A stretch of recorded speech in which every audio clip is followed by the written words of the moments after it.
पनवेलमध्ये पार पडलेल्या 12व्या राज्यस्तरीय अटल करंडक एकांकिका स्पर्धेत पुण्याच्या रंगपंढरी संस्थेच्या बरड एकांकिकेनं उत्कृष्ट कामगिरी करत विजेतेपद पटकावलं.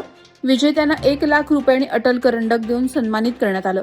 यंदा माजी खासदार रामशेठ ठाकूर यांच्या अमृत महोत्सवानिमित्त गौरव रंगभूमीचा पुरस्कार ज्येष्ठ अभिनेत्री नीना कुलकर्णी आणि अभिनेता सुनील बर्वे यांना प्रदान करण्यात आला. तिन्ही माध्यमात प्रभावी कामगिरी केलेल्या दोन्ही कलाकारांचा सन्मान शाल, श्रीफळ, मानपत्र आणि प्रत्येकी 50,000 रुपये देऊन करण्यात आला. पेण उपविभागीय पोलीस कार्यालयात अत्याधुनिक मोबाईल फॉरेन्सिक व्हॅन दाखल झाली असून जिल्ह्यातील प्रत्येक उपविभागाला अशी व्हॅन मिळणार असल्याची माहिती रायगड पोलीस अधीक्षक आंचल दलाल यांनी दिली. गुन्ह्याच्या ठिकाणीच पुरावे गोळा करून तात्काळ तपास वेगानं पूर्ण करण्यासाठी या व्हॅनचा उपयोग होणार आहे. भारतीय नागरिक सुरक्षा संहिता 2023 अंतर्गत 7 वर्षांपेक्षा अधिक शिक्षेच्या गुन्ह्यांसाठी फॉरेन्सिक पुराव्यांचं महत्त्व वाढलंय. पेण, खालापूर आणि कर्जत परिसरात तपासासाठी विशेष पथक या व्हॅनद्वारे कार्यरत राहणार आहे. करंजाडे सेक्टर 3 परिसरात 4 वर्षांपासून बेवारस पडलेल्या स्विफ्ट डिझायर कार आणि रिक्षाला अचानक आग लागली. नागरिकांच्या सतर्कतेमुळे अग्निशामक दलाला तातडीनं माहिती देऊन आग वेळीच विझवण्यात यश आलं. आग कशामुळे लागली आणि वाहनांचे मालक कोण आहेत त्याचा शोध पोलीस घेत आहेत. सुदैवानं कोणतीही जीवितहानी झालेली नाही.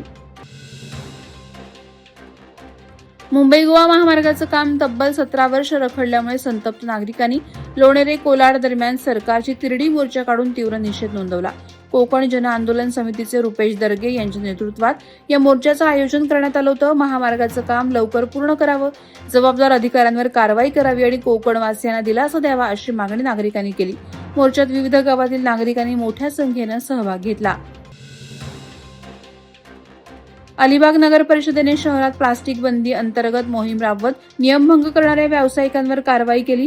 मुख्याधिकारी सागर साळुंखे यांच्या मार्गदर्शनाखाली हॉटेल, दूध विक्रेते, किरकोळ दुकानांची तपासणी करण्यात आली. या कारवाईत 6 किलो प्लास्टिक पिशव्या जप्त करण्यात आल्या तर 10,500 रुपये दंड वसूल करण्यात आला. स्वच्छता निरीक्षक धनंजय आमरे आणि आरोग्य विभागाचे कर्मचारी या मोहिमेत सहभागी होते. दंड वसुली हा उद्देश नसून नागरिकांमध्ये जागृती निर्माण करून शहर पर्यावरणपूरक बनवणं हेच या उपक्रमाचे मुख्य ध्येय असल्याचे प्रशासनानं स्पष्ट केलं. पेण शहरात सर्वसामान्यांसाठी अल्पदरात आरोग्य सुविधा देण्याच्या उद्देशानं विश्वरूप हेल्थकेअर हॉस्पिटल सुरू झालंय. रविराज फार्म हाऊस जवळ सुरू झालेल्या या रुग्णालयाच्या उद्घाटन प्रसंगी उद्योजक जयम म्हात्रे, कामगार नेते महेंद्र घरत आणि विविध सामाजिक वैद्यकीय क्षेत्रातील मान्यवर उपस्थित होते. डॉक्टर विवेक सिंग यांनी सांगितलं की सामान्य रुग्णांना उच्च दर्जाच्या उपचारांची सुविधा स्वस्त दरात देण्यासाठी हे हॉस्पिटल उभारण्यात आलंय. इथे जनरल वॉर्ड, स्पेशल रूम, अत्याधुनिक ऑपरेशन थिएटर तसंच डायबेटीस, चेस्ट, पोटाचे आजार, किडनीचे विकार आणि मूत्रखडा अशा विविध आजारांवर उपचार उपलब्ध असतील. इंडिगो विमान कंपनीच्या सेवांमुळे झालेल्या मोठ्या व्यत्ययामुळे चिपी सिंधुदुर्ग विमानतळावर प्रवाशांची संख्या अचानक वाढली. फ्लाय 91च्या पुणे, बेंगलोर आणि हैदराबाद मार्गावरील सर्व फेऱ्या 100% क्षमतेने भरत असून दररोज सुमारे 420 प्रवासी विमानतळावर दाखल होत आहेत. इंडिगोच्या रद्द झालेल्या उड्डाणांमुळे प्रवाशांनी अन्य कंपन्यांकडे मोर्चा वळवल्याने चिपी विमानतळावरील वाहतूक वाढली. प्रवासी मागणी लक्षात घेता हैदराबाद आणि बेंगलोर मार्गावरील अतिरिक्त सेवा सुरू करण्याचे प्रयत्न सुरू आहे. माणगावच्या निजामपूर विभागातील शिवसेना उपतालुका प्रमुख सुधीर पवार यांनी पक्षातील गटबाजीमुळे पदाचा राजीनामा दिला. पत्रकार परिषदेत त्यांनी सांगितलं की मंत्री भरत गोगावलेंनी त्यांना विश्वासात न घेता अनेक कार्यक्रम घेतले, तसंच बॅनरवर नाव देखील लावलं गेलं नाही, त्यावेळी मनोमन नाराजी असल्याचं त्यांनी सांगितलं. पवार कुटुंबाचे 2 जिल्हा परिषद सदस्य निवडून आणण्यात मोलाचे योगदान असल्याचा उल्लेख त्यांनी केला.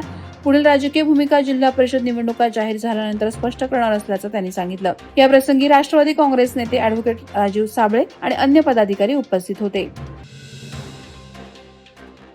लोणावळ्यातील आंबिवली येथे झालेल्या the valley run 2025 motor sports स्पर्धेत रसायनीच्या वेदांत शिंदे यांनी 550 सीसी श्रेणीत फास्टेस्ट व्हीली प्रकारात देशभरातील स्पर्धकांना मागे टाकत प्रथम क्रमांक पटकावला. त्यांनी एका चाकावर 400 मीटर अंतर अवघ्या 14 सेकंदात पार करत उत्कृष्ट कौशल्य दाखवले. ही स्पर्धा federation of motor sports club of India आणि कॅस्ट्रॉल यांच्या वतीनं आयोजित करण्यात आली होती. वेदांत हे पोलीस उपनिरीक्षक सुधीर शिंदे आणि शिक्षिका निशा शिंदे यांचे सुपुत्र आहेत. त्यांच्या या यशाबद्दल सामाजिक, पत्रकार, राजकीय आणि स्थानिक स्तरावरून त्यांच्यावर अभिनंदनाचा वर्षाव होत आहे. वादळवारा लाईव्हसाठी न्यूज ब्युरो, रायगड.